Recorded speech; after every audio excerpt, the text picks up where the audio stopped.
class. Today we will do chapter 19, some famous Indians. So in this chapter we're going to learn about some famous personalities of India like Sarojini Naidu, Sachin Tendulkar, Verghese Kurian and Kalpana Chawla. So let's start with an activity. Here is a picture. You have to identify the person in the picture. कौन है ये picture में, ये आपको बताना है, और ये फेमस क्यों है ये आपको बताना है. Now we will start with the chapter. It is on page number 108.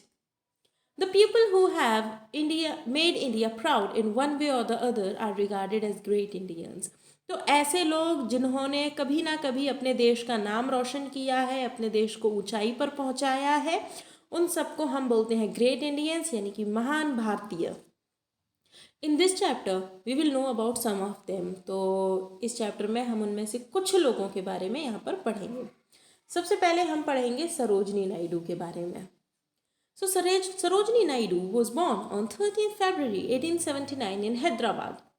She was a freedom fighter and a great poet. तो उनका जन्म हुआ 13 फरवरी 1879 में हैदराबाद में, और उन्होंने स्वतंत्रता की जो लड़ाई लड़ी गई थी उसमें भी पार्टिसिपेट किया, और वो पोएट भी थी, काफ़ी अच्छी पोएट थी वो. Sarojini Naidu was a genius from her childhood. बचपन से ही बहुत होशियार थी वो. She went abroad for studies. When she came back to India, she joined the freedom struggle and worked along with Mahatma Gandhi. विदेश भी गई पढ़ने के लिए, और विदेश से पढ़ के आने के बाद उन्होंने स्वतंत्रता संग्राम में हिस्सा लिया और महात्मा गांधी जी के साथ मिलकर काम किया. She was the first Indian women president of the Indian National Congress. तो इंडियन नेशनल कांग्रेस की पहली महिला प्रेसिडेंट थी वो. She actively worked towards the betterment of women and the working class in the Indian society. तो महिलाओं के लिए इन्होंने बहुत कुछ किया. इसके अलावा जो वर्किंग क्लास थी उसके लिए भी इन्होंने काफ़ी कुछ किया. She was jailed on several occasions for her anti-British activities. कई बार ब्रिटिशर्स के खिलाफ लड़ने में वो जेल भी गई. After independence, she was made the governor of United Provinces. She was the first woman to become a governor. तो देखो, वो पहली महिला थी जो गवर्नर बनी, और वो बनी जो आज हमारा उत्तर प्रदेश है, उसकी वो गवर्नर बनी थी. She also contributed to the drafting of the Constitution of India. Her literary works include The Golden Threshold, The Bird of Time and many more. तो उनकी कुछ जो साहित्यिक काम है वो आपको देखने को मिलेगा गोल्डन थ्रेशोल्ड में, और इसके अलावा द बर्ड ऑफ टाइम में. तो ये दो उनके वर्क्स हैं. ओके, अब हम बात करते हैं जिनकी फ़ोटो देख के आप में से बहुत सारे लोग इनको पहचान गए होंगे, यानी कि Sachin Tendulkar. Sachin Tendulkar was born on 24 April 1973. He is a former Indian international cricketer रहे हैं, इंडिया की टीम से खेले हैं ये. ओके, और इनका जन्म हुआ 24 अप्रैल 1973. He had started playing cricket at the age of 11. तो 11 साल के थे जब से इन्होंने क्रिकेट खेलना शुरू किया. He made his test debut in 1989 against Pakistan. पहली बार इन्होंने खेला पाकिस्तान के खिलाफ 1989 में. He took over the captaincy of the Indian team in 1996. उसके बाद 1996 में इन्हें इंडियन टीम का कैप्टन भी बनाया गया. He is one of the greatest batsmen of all time. He is the highest run scorer and the only player who complete more than 30,000 runs in international cricket. 30,000 run से भी ज़्यादा इन्होंने international cricket में बनाए हैं. He has played 664 international cricket matches. सोचो कितने सारे इंटरनेशनल, मतलब नेशनल की तो बात ही नहीं हो रही, इंटरनेशनल कितने सारे मैचेस खेले हैं इन्होंने, 664. He has scored 100 international centuries. He is often referred to as master blaster by cricket fans. तो इसको अंडरलाइन कर लीजिएगा कि सचिन तेंदुलकर को क्या बोला जाता है, master blaster. Sachin has been honoured with many awards for his outstanding achievements in sports. तो बहुत सारे पुरस्कारों से इन्हें नवाजा गया. He received the Arjun award. इसको अंडरलाइन कर लीजिएगा, ईयर भी अंडरलाइन करिएगा. इन्हें अर्जुन अवार्ड मिला 1994 में. राजीव गांधी खेल रत्न अवार्ड मिला 1998 में. पद्मश्री मिला 1999 में. पद्म विभूषण 2008 में. And Bharat Ratna 2014. In 2012, he was nominated to the Rajya Sabha. His name was listed in the Time magazine as one of the most influential people in the world. तो 2012 में इन्हें राज्यसभा के लिए भी नॉमिनेट किया गया था, राज्यसभा के मेंबर बनने के लिए नॉमिनेट किया गया था। और इसके अलावा टाइम मैगज़ीन ने इनको दर्जा दिया सबसे ज़्यादा प्रभावित करने वाले लोगों में से, यानी ये ऐसे लोग हैं जिनसे लोग प्रभावित होते हैं पूरे विश्व में। Now Verghese Kurian. Verghese Kurian was born on 26th November 1921. He is known as the father of white revolution in India. इसको अंडरलाइन करिएगा कि फादर ऑफ वाइट रेवोल्यूशन किसे बोला जाता है? वर्गीज कुरियन को। White revolution was one of the world's biggest dairy development movements. तो white revolution किससे रिलेटेड है? दूध से, यानी कि डेयरी प्रोडक्ट्स से। It was launched in 1970. It was also known as operation flood. तो इसको ऑपरेशन फ्लड का भी नाम दिया जाता है। यहाँ पर डेयरी प्रोडक्ट्स को सुधारने पे और प्रोडक्शन बढ़ाने पे काम किया था इन्होंने। White revolution made India the world's largest milk producer from a milk deficient nation. तो एक समय पे जहाँ पर हमारे देश में दूध नहीं था, वहाँ से शुरुआत की वर्गीज कुरियन ने। और वाइट रेवोल्यूशन में तो कमाल हो गया। वाइट रेवोल्यूशन में तो दूध बिल्कुल मतलब इसका प्रोडक्शन इतना बढ़ गया कि इसको ऑपरेशन फ्लड बोल दिया गया। ओके, ऑपरेशन फ्लड मतलब बिल्कुल बाढ़ आ जाना। और आज हमारा इंडिया लार्जेस्ट मिल्क प्रोड्यूसर में काउंट होता है, यानी यहाँ पर दूध अच्छा खासा होता है, उत्पादन अच्छा है यहाँ पर दूध का। It also doubled the milk available per person and increased milk production 4 folds in 30 years. 30 सालों में इन्होंने काफ़ी यानी 4 गुना दूध का प्रोडक्शन बढ़ा दिया। वर्गीज कुरियन इज द को फाउंडर ऑफ अमूल। तो अमूल सब जानते हैं, अमूल का दूध आता है, डेयरी प्रोडक्ट्स आते हैं, ये को फाउंडर हैं अमूल के।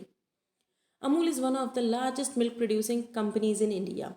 He is also the founder of NDDB। इसको अंडरलाइन करिएगा। NDDB का फुल फॉर्म है national dairy development board, and IRMA institute of rural management आनंद।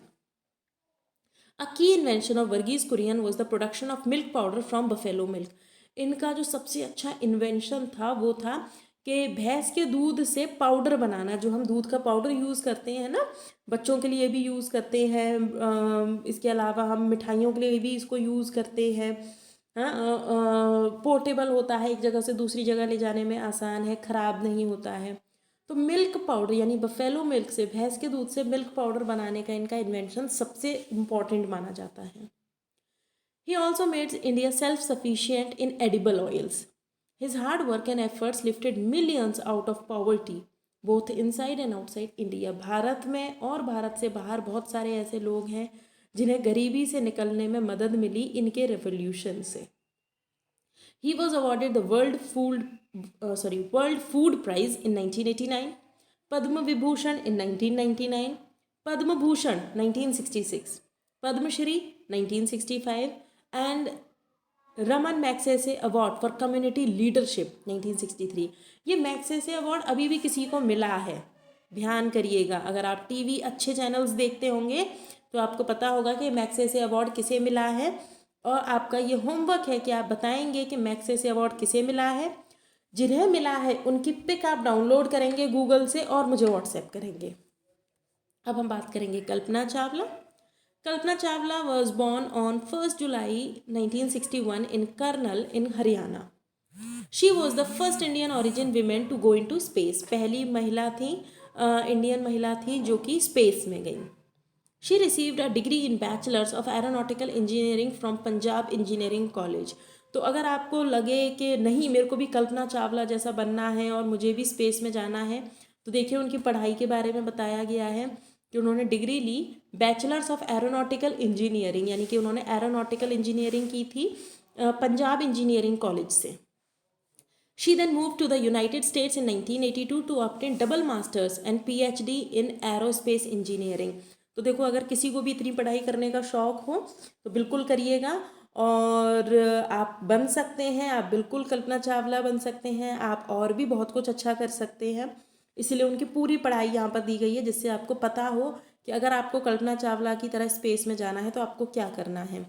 तो देखिए, सबसे पहले उन्होंने एरोनॉटिकल इंजीनियरिंग करी पंजाब इंजीनियरिंग कॉलेज से। उसके बाद वो यूएस चली गई 1982 में, जहाँ पर उन्होंने डबल मास्टर्स एंड पीएचडी यानी कि डबल मास्टर्स की डिग्री ली। उसके बाद पीएचडी करी एरोस्पेस इंजीनियरिंग में। Kalpana Chawla first went to space in 1997 in Space Shuttle Columbia as a mission specialist. In 2003, she went for her second space mission along with 6 other crew members. तो पहली बार ये गई 1997 में, उसके बाद दूसरी बार ये गई 2003 में.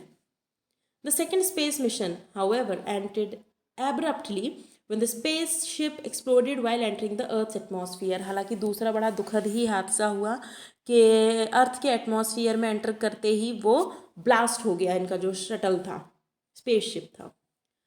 Her journey from Karnal to space is an inspiration for people across the world. पूरी दुनिया के लिए ये एक इंस्पिरेशन है किस तरीके से उन्होंने हरियाणा से स्पेस तक का सफ़र पूरा किया.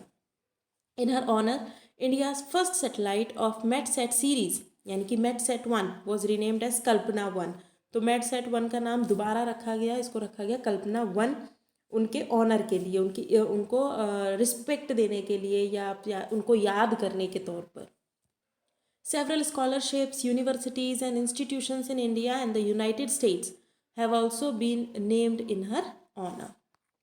Now we have completed with the chapter. Question answers देखिए. Name any 3 awards received by Sachin Tendulkar. देखो कितने सारे अवार्ड्स मिले थे सचिन तेंदुलकर को, उसमें से सिर्फ 3 बताने हैं आपको. को फाउंडर कौन है अमूल के. Who was the first Indian origin women to go in space. पहली बार कौन थी वो महिला, भारतीय महिला जो स्पेस में गई. What are the contributions of Sarojini Naidu.